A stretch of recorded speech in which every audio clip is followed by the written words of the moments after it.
Hello mga idol. So, magandang hapon mga idol. So, dito naman tayo mga idol. Meron tayong dala na Chevrolet Tahoe 2016 mga idol.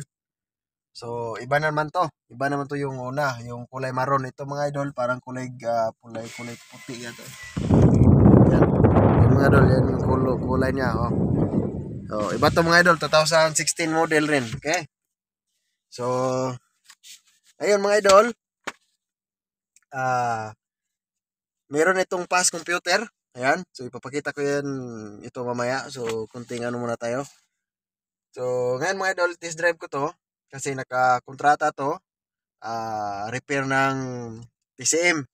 Okay? So, ngayon, test drive ko muna para malaman ko kung ano yung problema. Tapos, para pagkatapos nating i-repair, tingnan natin kung yung kaibahan. Nag-okay ba siya or hindi. So, ngayon mga idol, papakita ko dito sa harap mga idol. Mga idol, ito yung dashboard niya. So, yung una mga idol yung yung repair natin na TCM. Yung problema nun, may kaldag sa 1, pag-shift niya sa number 2. Tapos merong downshift. So, meron man tayong video dyan, pakitingnan na lang. 2000, Chevrolet Tahoe, 2015. So, medyo high, class A yun mga idol kasi yung ano niya, yung cluster niya, hindi ganito. Tapos yung sa temperature niya dito yung pipihitin. Tapos sa ano yon, di remote ito di susi. 2016 rin to mga idol. So 6 speed, 6L80 automatic transmission mga idol. So ayan, ito na nga, ito yung fast computer niya. So meron siyang transmission control module, 3 volt. So tatlo. So tingnan natin kung ano. So ito na mga idol, transmission fluid pressure switch 1, circuit low voltage, transmission 3, circuit low voltage at saka 4. So medyo marami-rami mga idol. Yung 5 na lang ang hindi binasa. So sasabi ko ng mga idol, meron tong so tingnan yung kuko mga idol, huwag niyo pansinin yan. Mekaniko kasi tayo. So apat na pressure switch, 1, 4, 1, 3, 5. So yung binasa tatlo, so isa na lang yung kulang. So malamang sira din yun mga idol. Parang ito lang yung malala yung sira. Okay. So low voltage, katulad din yun yung Tahoe nung una, yung maron. Pero ito mga idol, marami itong binasa. So marami itong problema. So ayan, papakita ko sa inyo yung problema nito. Unang sakay ko pa lang mga idol. Ito mga idol ha. So dapat tingnan nyo ito. Ayan. So nakaparking tayo ha. Ayan. Pag reverse mga idol, delayed siya mga idol. Ayan. Oh. So delay siya mga idol, delay. Yan, pag pasok yan, matagal yung kagat. Ayan. Matagal mga idol. Hindi nyo masyadong mapansin kasi ano, video lang kasi iba talaga pag dito kay sa actual. Pero sige nga, tingnan natin yan. So, yan, tingnan nyo yan. Naka-reverse Kaparking tayo, tapos lagay ko sa reverse. So, ayan. Matagal. Ngayon, neutral. Drive. Ayan. So, matagal yung engagement niya. So, ito mga idol, yung problema dito mga idol, meron dalawa din mga idol. Hindi tayo magbisa lang sa ano, sa yung sa film, yung minsan nire-repair natin. Ito may dalawang dahilan. Posible yung reverse drum niya may biak, pressure yung singaw, kaya matagal mag-engage. So, pwede rin sa TCM. So, ngayon, uunahin muna natin yung TCM. Huwag muna tayo diretso doon sa ano. At least, paalam natin sa customer na yan yung posible niya. Hindi isang problema lang. Okay? So, meron kasing ganyan mga idol. Naka-experience na ako ng ganyan. Okay? So, ngayon, test drive na natin. Tingnan natin yung shifting niya.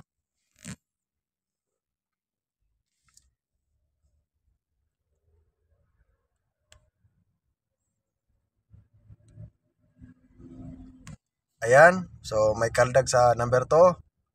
Upshift.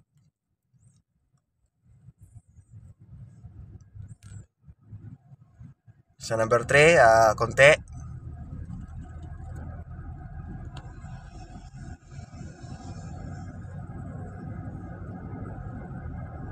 Number 4 wala.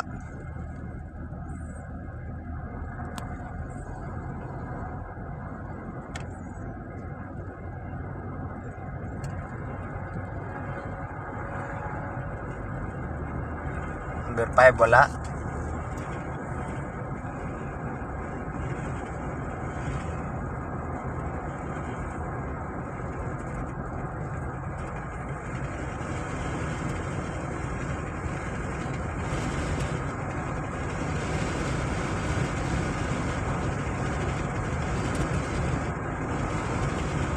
Number 6 wala. So meron siyang kaldag sa mga idol sa 1 to 1 ang papuntang ship number 2. So ngayon manual mode ko mga idol kasi naka-drive mode tayo ngayon. So manual mode ko muna.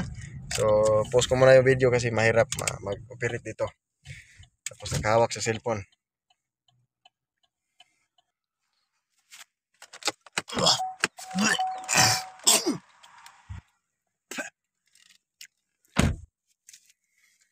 So ayan mga idol, sitya mga idol. Sama yung amoy ng sasakyan. So ayan mga idol. Tapos ko na manual mode. So ganun rin. Merong kaldag sa 2 saka 3. Okay? So ngayon, bibirit natin. Ayan, lakas kaldag number 2. 3. Maliit.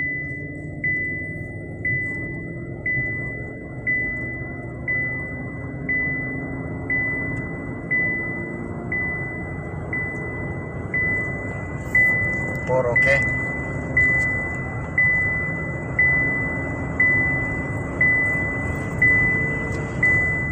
So wala naman siyang ingay sa converter niya mga idol. So yun lang kaldag niya. Okay, kaldag niya lang yung meron. Downshift wala rin. Hindi katulad nung una, merong downshift. So ayan mga idol, uwi na tayo. So meron siyang kaldag sa 2 and 3. Okay, so uwi na tayo. So ayan mga idol. So meron siyang kaldag sa 1 at saka 2. 2 at saka 3. Mula sa 1 paglipat niya sa 2, meron siyang kaldag. Ayan, 2. Sa 3 mga idol, hindi pareho sa 2 na masyadong malakas. Kunti lang.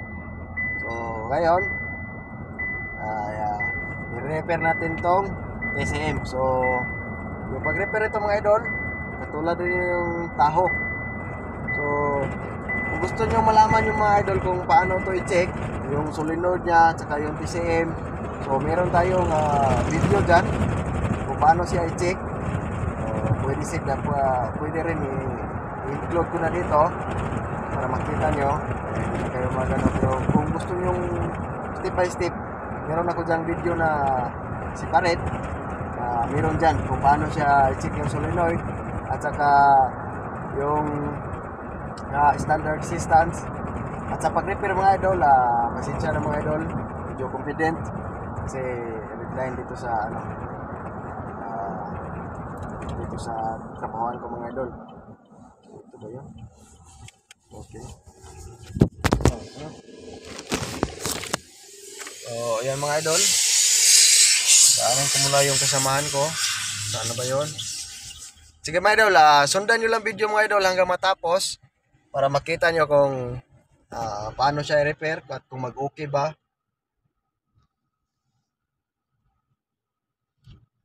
Okay, so update lang mga idol. Uwi muna ako sa workshop. Okay. So mga idol, magandang hapon sa yung lahat mga idol. So yun mga idol, dito ako sa kwarto mga idol kasi nandun yung customer. Tapos ito yung sinasabi ko na complicated mga idol, hindi pwede malaman ng may-ari, hindi pwedeng i-share kung paano ito i-repair, hindi pwedeng ipakita. Pero meron ding mga nag-repair nito mga idol sa YouTube, makikita nyo mga idol kung paano siya i-repair. Okay, so ngayon mga idol, dinala ko dito yung so papakita ko sa inyo dito yung mga kailangan. Dinala ko dito yung TCM, meron akong tester, Meron akong fluid. Kaya ito yung cover. Ito yung pisa na ipapalit natin mga idol. Yan. So, hindi ito sponsor mga idol ha. Binili ito ng aking amo. Yan. So, yan yung ipapalit natin. So, ito meron tayong tools, panggamit na panglagay. Ito mga idol. Ito yung pang-marking ko mga idol. Mamarkingan ko to pagkatapos kong i-repair. So, hindi natin alam baka magreklamo tapos sasabing hindi natin alam. Panigurado na lang. Okay, so ngayon mga idol, kabit natin. Napokor jabon yan. Ayan. So, ito yung diaphragm niya. So, meron akong video na ito mga idol sa pag-repair pero hindi ko pa in-upload mga idol. Pre-edit ko lang. Okay? So, ayan. Balang araw mga idol, i-upload ko rin yun.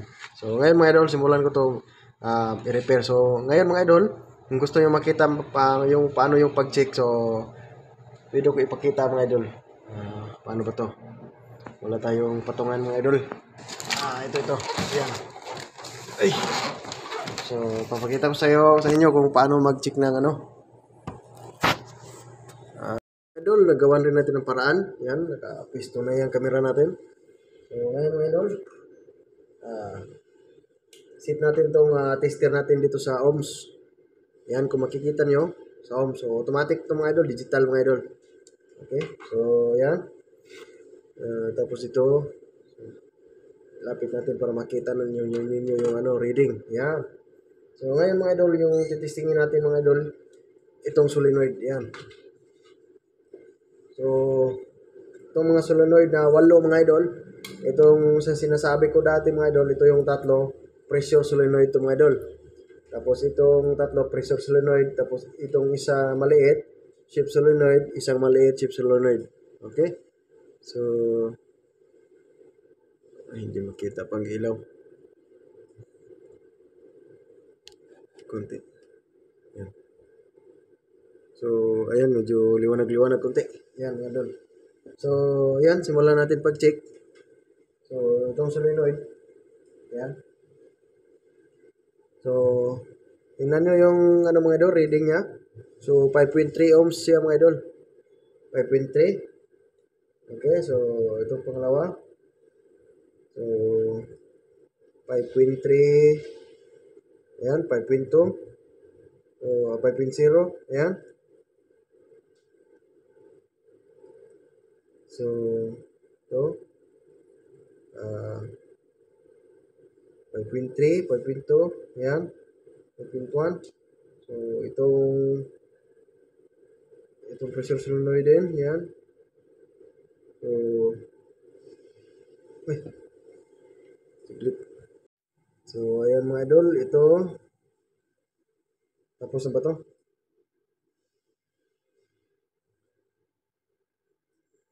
So, ayan. So, 5.0. Ayan. So, ito mga idol.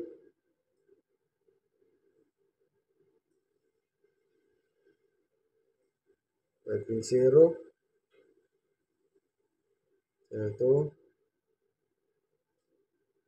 5.2. 5.1. So, yung pressure solenoid mga idol, yung 6 na pressure solenoid, ang reading niya tag 5.1, 5.2, 5.0. So, pasok siya mga idol. Pasok yung reading niya sa standard. Kasi yung standard nito mga idol, 3 to 8 ohms. So, 3 to 8 ohms mga idol. So, nasa 5 ohms sa 5.1 something. So, yan. Ganyan. So, ibig sabihin, pasok siya mga idol. Yung pressure solenoid. So, ngayon mga idol, i-check natin tong shift solenoid. Kung ilan yung resistance. Ayan. 24.4. 24.5. Yan. So, naglaro siya sa 24.3, 24.4. Ganyan mga idol. So, ito, 24. So, pareho lang sila. So, itong dalawang shift solenoid mga idol, nag-reading siya ngayon ng 24.3, like that. 24.4. So, yung standard nito mga idol, yung shift solenoid, 20 to 40 ohms. So, 20 to 40 ohms, tapos ang reading niya 24. Bali, so, pasok siya mga idol, goods. Goods yung solenoid. So, ito solenoid mga idol, Pag ganitong solenoid mga idol, konektado kasi ito lahat mga idol. Ayan. Paano malaman kung konektado? Ayan. Pag tester mo dito, pag pihit mo dito, ayan, meron siyang continuity. Meron siyang continuity sa ibang solenoid. Okay? Ayan. Ayan. Meron siyang continuity. Ayan. Meron siyang continuity. Kita niyo mga idol? Ayan. So, meron siyang continuity. Ayan. So, hindi yan pwede i-test gamit yung direct ng baterya. Okay? Yung 12 volts. Hindi yan pwede supplyan. Kasi pag sinuplayan nyo ito mga idol, itong connection niya, diretso to sa TCM. Ito yung TCM niya mga idol, yung Transmission Control Module. Ito yun. So, pag tinistiran nyo yan ng 12 volts, sigurado sira to mga idol. Kasi konektado yan lahat. Maka-testing lang kayo nito kung okay, kung ihiwalay nyo siya. I-cut nyo yung niya, terminal. Hiwalayin nyo yung clips, yung yan, kung makikita nyo yan. Naka-solding kasi yan. Soldering yan. Yan. Naka-solded yan. Ayan. Pag nilis nyo yan, pwede kayo mag-testing. Pero pag ganyan mga idol, sama-sama sila lahat. So, huwag kayong mag-tester ng yung direct 12 volt positive yung battery. Okay? So, ngayon mga idol, so goods yung natin, solenoid. So, ito mga idol, hindi na yan natin mati-check. O baka merong mga ibang technician mga idol na nagche-check nito. Kung meron silang meron silang gamit, meron silang special tools para pang testing kung okay ba to hindi. Para sa akin mga idol, malalaman ko lang to pag sinalpa ko to sa unit sa sasakyan. Okay? So ngayon, simulan natin yung repair ng yung film. Ito yung kalimitang mas nasisira mga idol. Okay? So, yan. Ito yung diaphragm niya. So, yan yung una natin. Meron siyang mga slot. Kasi dito, yan, meron yan. Okay, so, repair ko muna ito mga idol. So, ayan mga idol. Yan, napalitan na natin yan. Yung film niya at saka yung rubber. So, ngayon, check natin mga idol kung okay ba, kung goods ba. Okay, so yan, kung makita yung tester. Yung isa, dito sa gitna. Yan. Tapos, yung isa dito. So, ayan, pag tumunog yan mga idol, pag lapat nyo na ganyan, pag tumunog yan, goods yan. Tapos, pag press nyo dito, pag namatay, goods. Okay? So, dito, pangalawa, yan. Yan, goods yan. Pag lagay nyo tumunog, tapos pag pindot nyo, patay, so goods. So, okay lahat mga idol. So, goods lahat, goods. Yan. So, okay lahat yan. So, reading na rin natin to. Ito yung niya, temperature sensor yan. So, 0.8. So, kilo ohms. Okay na yan mga idol. So, goods na yan mga idol. So, pwede na natin ikabit yan. So, markingan muna natin. So, yan. Yan mga idol. So, yan, goods na yan mga idol. So, ayan. Yun lang mga idol. So, ngayon, pwede na nang ikabit yan. So, nakita nyo na kung paano siya i-testing. Tapos, nakita nyo yung resistance niya. Nalaman nyo yung standard. So, goods. Okay mga idol. So, ngayon, ibang lahi yung magkabit nito kasi ako meron akong inasimbol na Nissan doon, overhaul. Okay, so sila na yung magkabit pero ako pa rin yung mag-test drive. Hello mga idol, magandang gabi sa inyo lahat mga idol. So, ito mga idol. Yan, ito yung Chevrolet Tahoe. So, test drive na natin. So, gabi na mga idol. So, yan. Papakita ko sa inyo kung meron bang pinagbago. Okay. Parking natin. Yan. Tapos, reverse. Yan, pasok agad mga idol. Paglagay mo ng reverse, yan, atras na yun. Neutral, tapos drive. Yun, nabanti ada yun. So, okay mga idol. So, yung reverse at saka drive natin, goods na. Hindi na siya delay. So, ngayon, yung shifting naman yung ano natin, yung shift. So, madalian lang tong video natin mga idol kasi full storage ako mga idol. Dahil doon sa in-overhaul ko na Nissan. Mahaba-haba.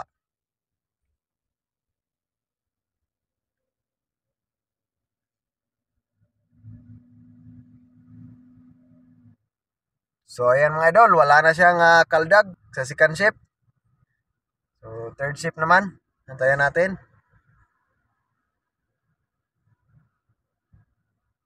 So, ayun, goods. 2 and 3, wala nang kaldag.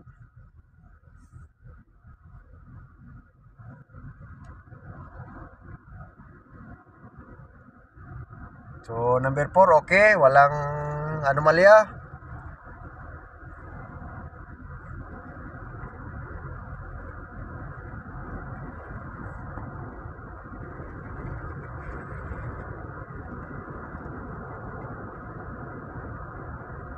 So, yung 5, okay rin. So, good siya mga idol. So, ayun. Maraming salamat sa inyong panonood mga idol. So, madali ang video na to kasi full storage tayo. Dahil sa rami ng ating binibidyo. So, ngayon mga idol, update. Goods na goods. Okay na okay. Walang kaldag. Hindi na delay. So, una, pasalamat tayo sa Panginoon kasi ginigiyahan tayo para maging ano yung trabaho natin, maging okay, hindi ano, yung parang maganda yung kalalabasan ng ating trabaho. Okay? So, at maraming salamat din sa inyong mga idol sa inyong panonood sa aking video. So, okay. So, thank you mga idol. Don't forget to like and subscribe. Thank you so much.